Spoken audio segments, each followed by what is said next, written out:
compartirles los conceptos básicos de una investigación. El reto es bastante grande porque esto es una materia que a veces lleva un semestre o incluso podemos indagar o en todos los programas tienen varios cursos sobre metodología porque incluso a veces se separa por metodología cualitativa y cuantitativa porque no alcanza el tiempo para poder discutir varias de las premisas que aquí vamos a abordar. Entonces, espero que este video les sea útil y al final, si tienen alguna pregunta, comentario, voy a dejar mi información personal para que podamos seguir la conversación. Ya entrando un poquito en materia, me gustaría abordar los conceptos básicos iniciando con qué es una investigación. Y aquí les coloco la definición de Hernández y compañía, que definen la investigación como un conjunto de procesos sistemáticos, críticos y empíricos que se aplican al estudio de un fenómeno. ¿Qué quiere decir esto? Bueno, que la investigación tiene que ser un proceso en la que vamos ordenando los datos de manera sistemática y que esto también tenga un examen crítico que está relacionado con lo que es el marco teórico y la definición del problema, pero todo esto en un proceso empírico que siga el orden de lo que es la metodología científica. Acá me gustaría también hacer la reflexión que muchas veces identificamos la investigación como algo científico, que solo se hace en los laboratorios, que solo lo hacen los científicos de bata y que se dedican a la academia, y nosotros como seres humanos terrenales e incluso personas normales, entre comillas, no podemos hacer investigación. Y esto es uno de los grandes mitos. De hecho, en el manual que ustedes tienen ya en el portal de Hernández y compañía, ellos lo que proponen es que todo el mundo pueda hacer investigación, en la medida que cumpla los criterios de ser sistemático, de tener una reflexión teórica y que pueda seguir un proceso metodológico científico. Entonces eso ya es investigación. Entonces, primero que nada, quitémonos esa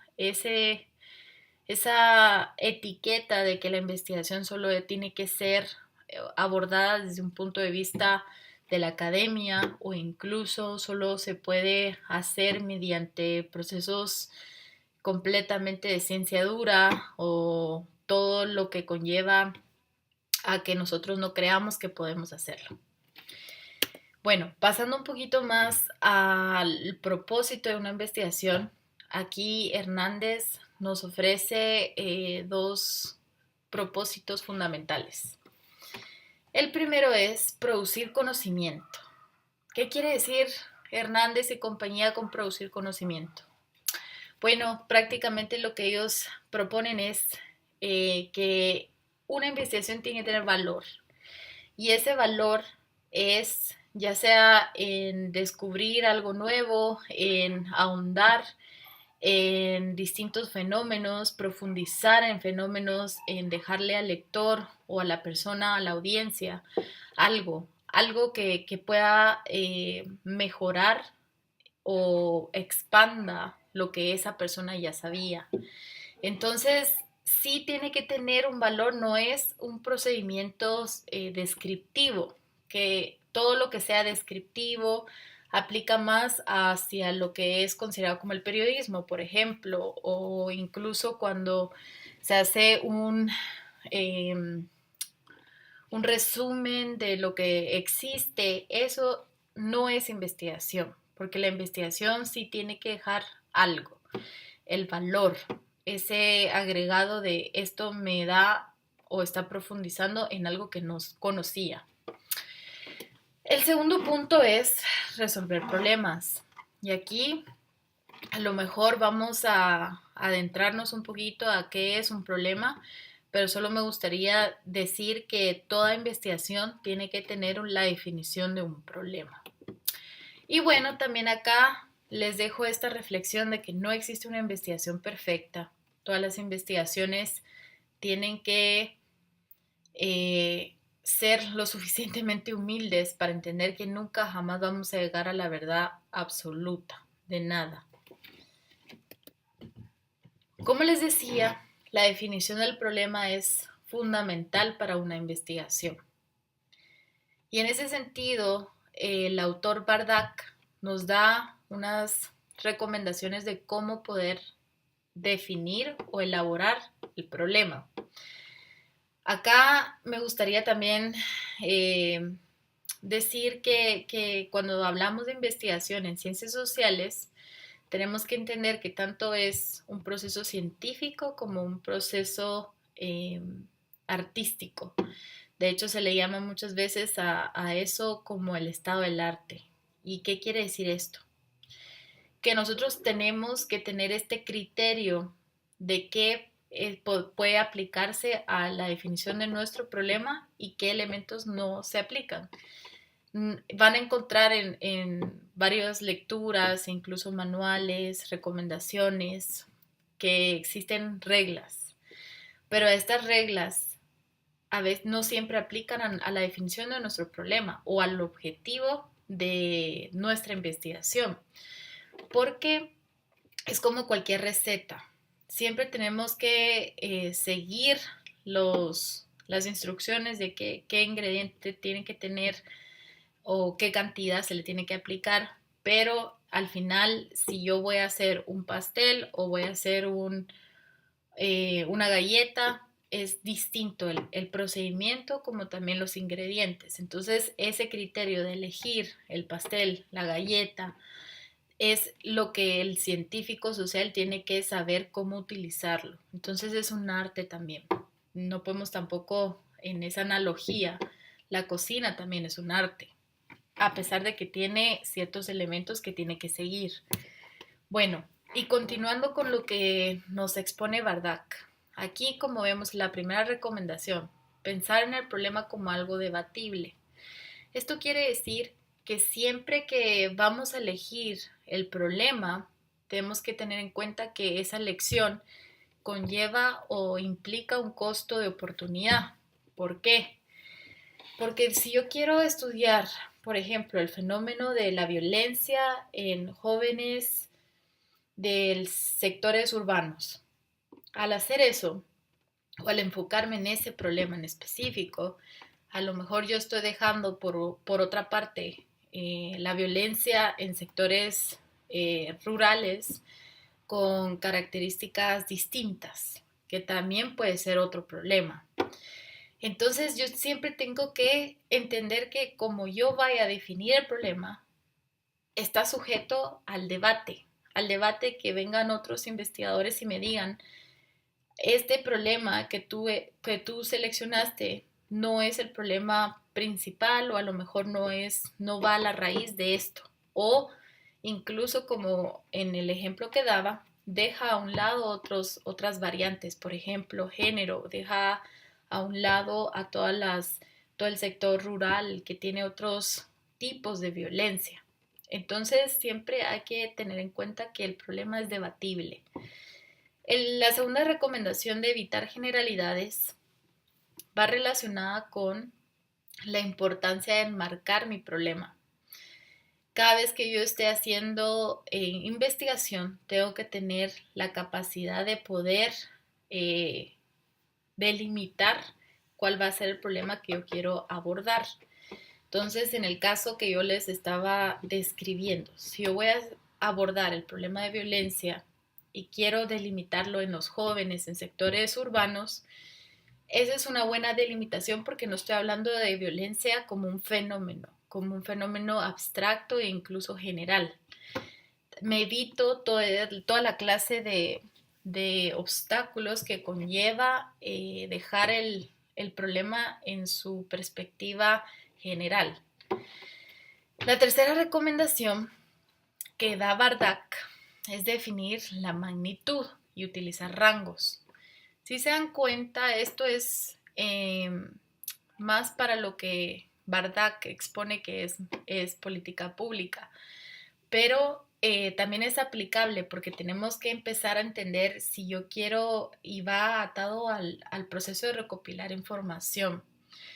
Entonces, a lo mejor yo tengo que hablar sobre eh, la abundancia de estos fenómenos en los sectores urbanos porque comparando con sectores rurales, yo veo que el problema de la violencia se concentra en el ámbito urbano. Entonces, por eso mismo estoy utilizando magnitudes. Entonces, me sirve también para justificar el por qué seleccioné esta muestra y no estoy seleccionando la otra muestra. Entonces, siempre es importante ubicarnos en rangos, en magnitudes. Luego, la siguiente recomendación que da es ver el problema como una probabilidad de que algo exista. Es probable que en los sectores urbanos se concentre una buena cantidad de jóvenes que al tener ciertas características sean más propensos a la violencia o sean sujetos a que se involucren en actos de violencia, por ejemplo. Pasando a la siguiente recomendación es, no se puede dar la solución del problema en la definición del problema. ¿Qué quiere decir esto? Yo no estoy diciendo por ejemplo, hay que tener más centros recreativos en sectores urbanos para poder solucionar la violencia. Eso que estoy redactando o que estoy exponiendo así, no puede ser la definición del problema porque ahí ya estoy dando la solución. Y el objetivo de la investigación es que nosotros hagamos una serie de pasos sistematizados, científicos, que nos lleven a descubrir cuál es por qué se da este problema, si es que existe, por ejemplo, también. Entonces no podemos partir o incluso no podemos realizar una investigación empezando desde la conclusión. Ahí ya estamos errando porque no estamos siendo objetivos en el diseño. Y por último, tenemos que dejar al lado todas las asunciones. Esto es importante porque cada uno tiene un sistema de creencias. Todos en algún momento estamos sesgados ante algún tema que en lo particular ya tenemos una postura fija. Entonces siempre tenemos que ubicarnos en este mapa de saber, bueno, yo sé que estas son mis creencias, estas son mis principios y mis posturas, pero no puedo utilizarlas como justificación del sistema para elaborar o el sistema de la investigación. No podemos, tenemos que dejar a un lado o intentarlo. Ya pasando al enfoque, que es el siguiente paso. Acá el enfoque también está vinculado con lo que va a ser la metodología. Entonces, podemos también definir el enfoque como metodología. En el texto de Hernández y compañía, como también el texto de Creswell que ustedes ya tienen en la plataforma, se van a dar cuenta que muchos autores definen esto como el enfoque cuantitativo, cualitativo y mixto. Si se dan cuenta, la mayoría de nosotros ya sabemos o tenemos una idea muy abstracta de qué es esto. Pero también hay que pensarlo más allá de que el cuantitativo sea numérico y el cualitativo sea no numérico, que esté relacionado con textos, contenidos, perspectivas. También tenemos que entender que es un enfoque que afecta el diseño de cómo vamos a definir el problema. Entonces, tiene implicaciones más allá del método, tiene implicaciones de cuál va a ser la estructura lógica del documento y qué pasos tenemos que hacer para poder realizar este tipo de investigaciones. Entonces, Creswell, por ejemplo, él dice que en lo cuantitativo se hacen afirmaciones positivas. ¿Qué quiere decir eso?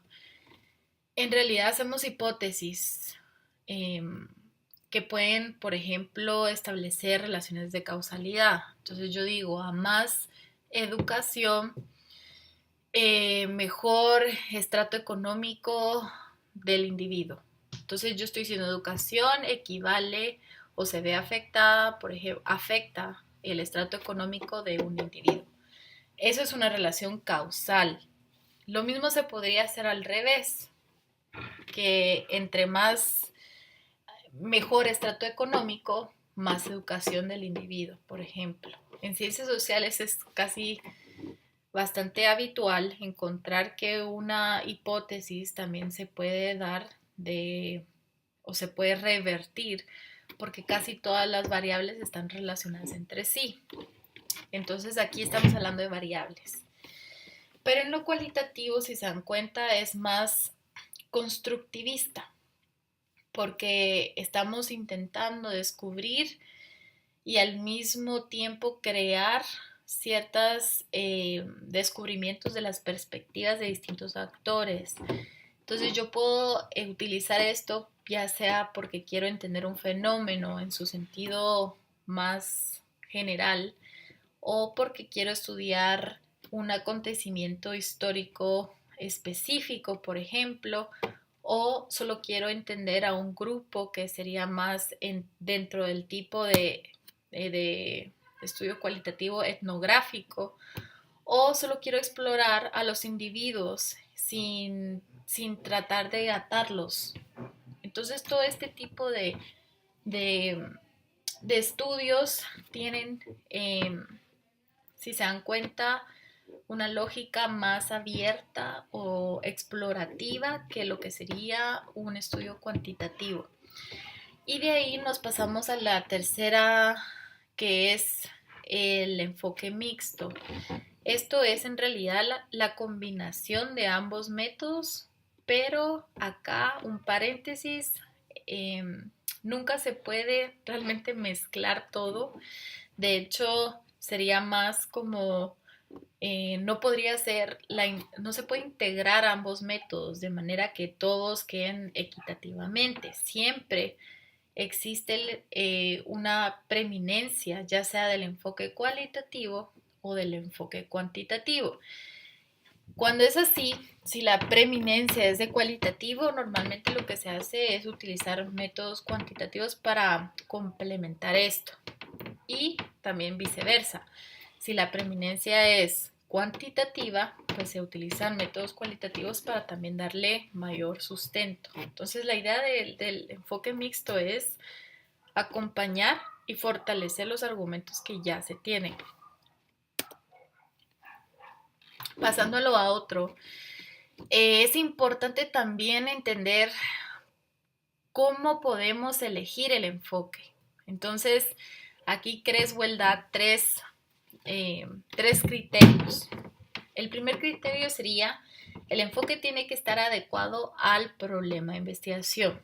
Entonces, si yo quiero entender por qué los padres de familia tienen problemas, por ejemplo, intrafamiliares, o quiero explorar cómo se sienten los niños en las escuelas.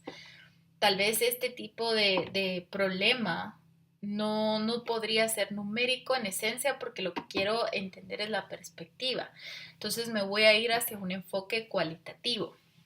O, por ejemplo, si yo quiero entender la desigualdad o temas como más numéricos de quiero, por ejemplo, el tema de la desigualdad, tengo que medirlo.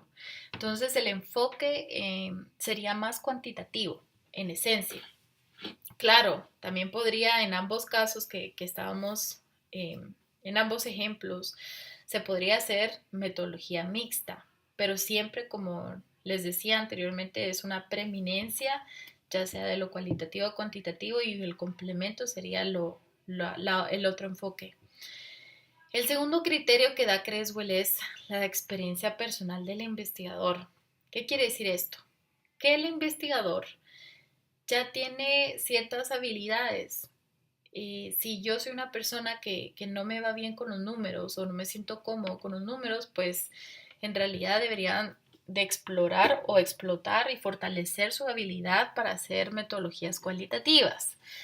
También, si soy alguien que me gusta mucho hacer base de datos, si tengo experiencia con el Excel, mi badaje es economista, pues entonces yo tengo que fortalecer esa destreza y habilidad y hacer una metodología, utilizar un enfoque metodológico cuantitativo. Entonces, a eso va Creswell explicando un poco lo de la experiencia personal del investigador. El tercer criterio es la audiencia para la cual redactará el informe. Esto es importante porque también sirve para entender el por qué estoy haciendo la investigación. Si la idea es convencer a una audiencia bastante amplia o investigadores del BID, o si yo quiero convencer a la opinión pública, los medios de comunicación, pues eso también afecta o está relacionado con el enfoque que yo vaya a utilizar. Y bueno, la combinación de estos tres criterios nos da como una buena guía para poder entender qué tipo de enfoque es el que voy a utilizar para mi investigación. Luego ya pasando un poco al proceso de recopilación de datos. Aquí me gusta mucho hacer esa aclaración de los periodos o los procesos para poder transformar un dato a evidencia. Y si se dan cuenta, comencemos con qué es un dato. Un dato puede ser una cifra estadística, puede ser un hecho histórico, por ejemplo, puede ser incluso una ley, una propuesta de ley. Todo esto es en sí mismo es algo que me dice, es algo. Pero, ¿cómo convierto este dato en información? Pues la información es otro proceso que es ordenar los datos de manera categóricas, generar un orden lógico que pueda entonces empezar a dar luz de qué es lo que me está diciendo este dato. Entonces, en el ejemplo que les daba, si yo tengo, por ejemplo, distintas fechas con distintos datos y yo puedo hacer una base de datos que ya me diga, ok, a partir de 2009 hasta la fecha 2018, yo tengo este dato. Se han dado 5 casos, por ejemplo, de Zika. Entonces yo voy teniendo como en Guatemala, ¿verdad? Porque lo tengo que aterrizar siempre en un área geográfica. Entonces yo tengo 2009 al 2018. Entonces voy haciendo esa base de datos donde me van dando distintas cifras, pero ya estoy organizándola de manera categórica. Entonces ahí ya me permite tener una información, por ejemplo, que en el 2011 o al 2013 se dieron la mayor cantidad de casos. Entonces ahí el siguiente paso sería convertirlo en evidencia. Ya podría yo decir que la mayoría de los casos se concentran dentro de este rango de años y que en la actualidad los casos se han disminuido de manera constante. Entonces con esto yo ya puedo hacer inferencias. Eso es la importancia de la evidencia, que me permite hacer inferencias de cómo el dato se convirtió en información, pero yo ya puedo decir esto aumentó o está en declive, se mantuvo, todo este tipo de información que ya dice algo. Y bueno, solo para ponerles dos casos aquí bastante grandes o bastante generales, si se dan cuenta, lo que sería ordenar la información es una base de datos, como la que aparece al lado izquierdo, que acá tenemos los años, esto es en relación a la esperanza de vida, y tenemos las regiones o los continentes y el porcentaje global.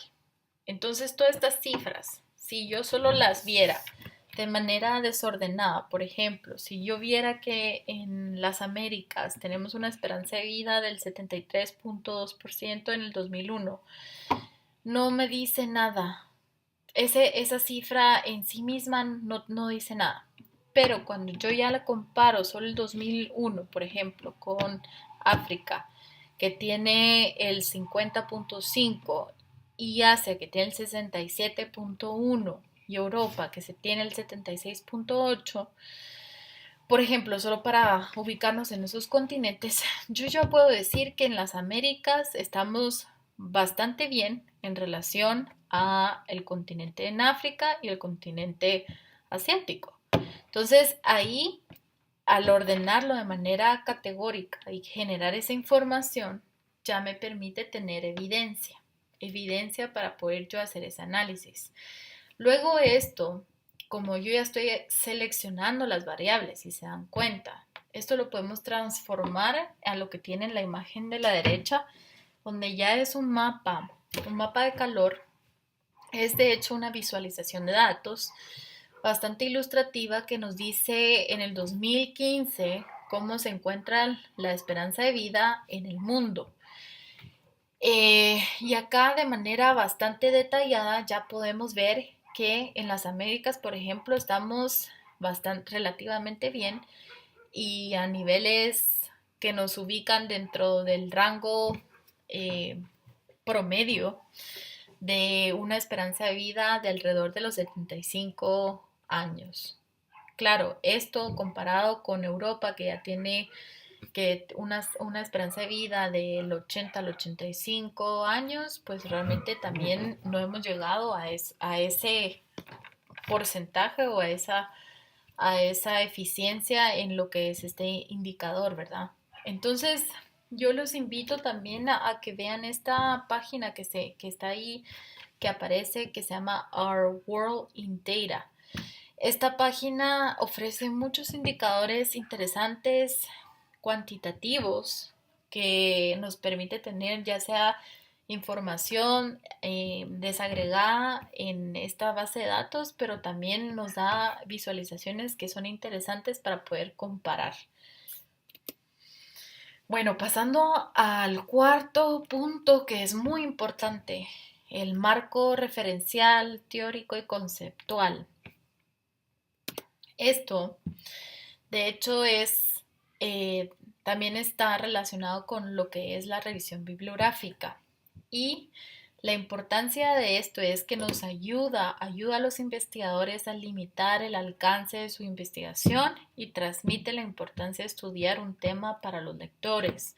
Si se dan cuenta, es una doble función, porque por un lado nos ayuda a delimitarnos en el espacio teórico, pero también es un apartado donde el lector entiende por qué es importante analizar la violencia, analizar este fenómeno o cuál es su relación en el ámbito académico, qué tanto lo han estudiado, por ejemplo, o si es un tema bastante novedoso y requiere un examen más exhaustivo. Todo este tipo de reflexiones es donde lo vamos a encontrar en la revisión bibliográfica, que a menudo es casi que el apartado que le sigue a la introducción.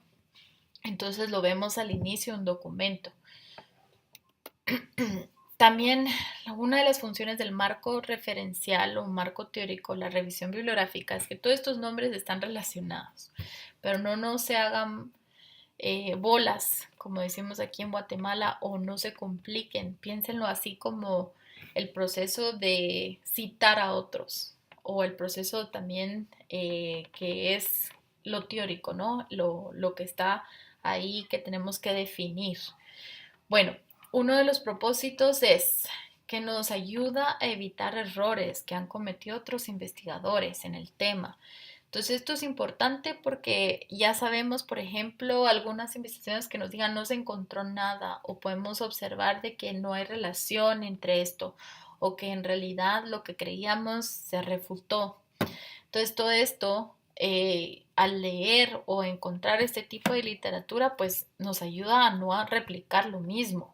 También no podemos pensar de que si no hacemos este proceso, muchas veces vamos a creer que nuestra idea es original y resulta que esto ha sido un tema que ya por lo menos existe consenso en la literatura que no hay, que se da por esta causa o que a lo mejor ya es sobreestudiado, entonces no tenemos por qué enfocarnos en eso. También la segunda función es que nos dice qué clase de estudios se han hecho, qué tipo de participantes, ya sea que se utilizan muestras o que se utilizan el universo completo, como serían encuestas. También nos arroja luz sobre la recolección de datos. Esto es importante porque podemos, mediante otras investigaciones, ir descubriendo cómo recopilar los datos. Y bueno, implica detectar, consultar materiales que sean útiles. Y acá solo quisiera hacer un paréntesis de que algo que hay que evitar es utilizar Google o el Internet solo así como buscadores para poder obtener bibliografía. De hecho, hay buscadores específicos académicos como Redalyc, Realnet, JSTOR, Cambridge, Oxford, que son buscadores específicos de lo que son eh, documentos académicos. Entonces, esto depende del tipo de investigación. Si me voy a enfocar en psicología, ciencia política, economía, pues hay buscadores más específicos. Pero hagamos una investigación previa de los buscadores para poder tener las mejores fuentes, porque acá el tema de calidad es algo que a veces se deja o no se discute a los alumnos a menudo y que es muy importante para poder tener buenas investigaciones. Y toda la revisión es en esencia selectiva. Bueno, ya pasando al quinto punto de la presentación es sobre la interpretación de los resultados.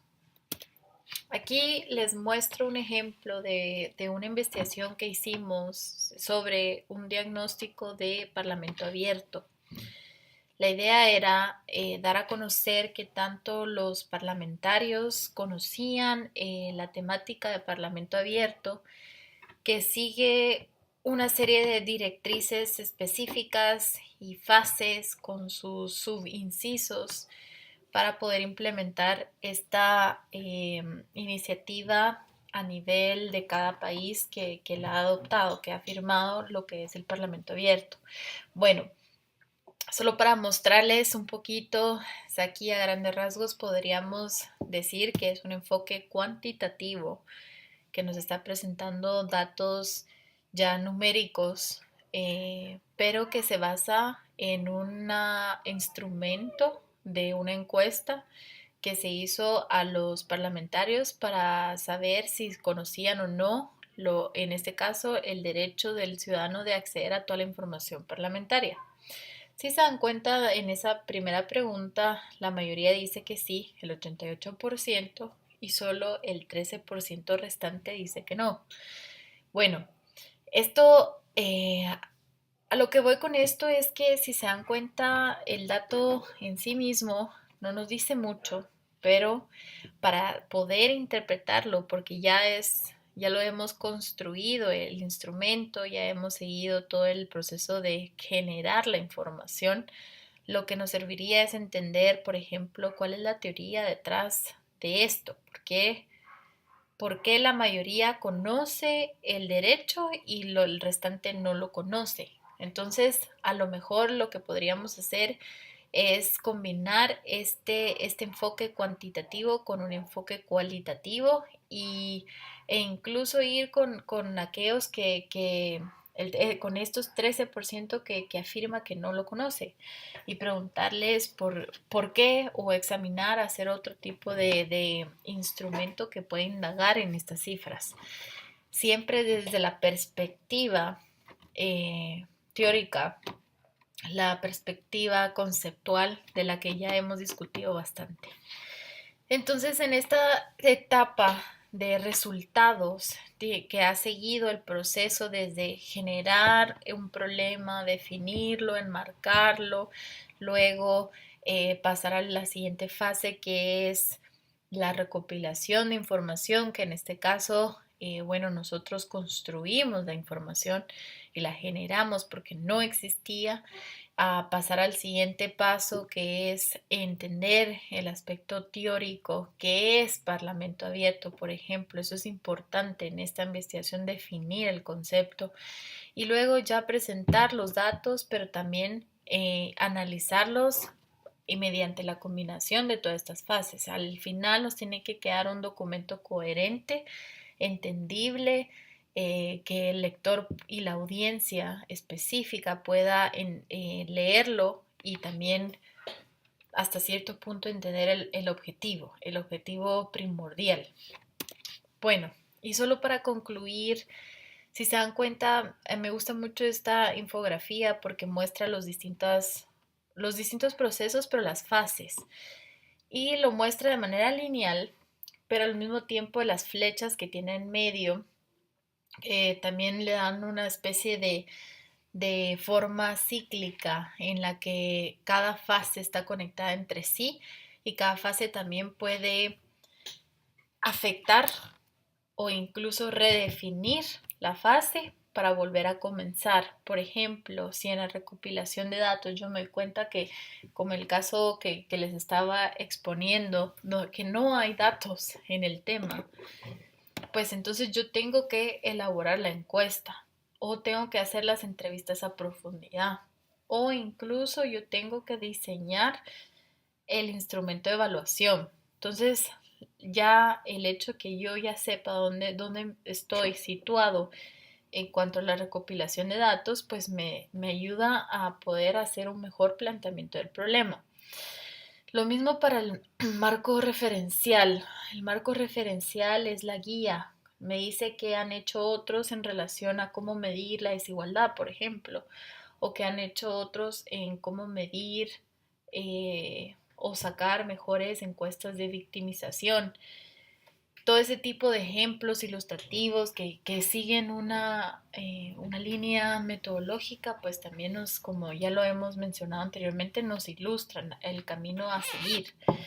Y bueno, la última fase, que es la elaboración de los resultados, es cómo voy integrando cada una de las otras fases, de manera que yo pueda dar evidencia al lector, yo le pueda decir si esto es un problema que resulta siendo en magnitud un problema bastante abundante, qué es lo que encuentro, cómo lo voy a evaluar. Por eso mismo la evidencia es ya la fase donde yo le puedo dar ese valor agregado. Y bueno, solo quiero tomar este espacio para agradecer a jóvenes iberoamericanos por el espacio de compartir con ustedes, a ustedes los participantes por estar atentos a este video y cualquier inquietud, como les decía al inicio, me pueden escribir a mi correo electrónico, buscarme también en Twitter y mantener una comunicación abierta. Espero que les haya sido útil y gracias.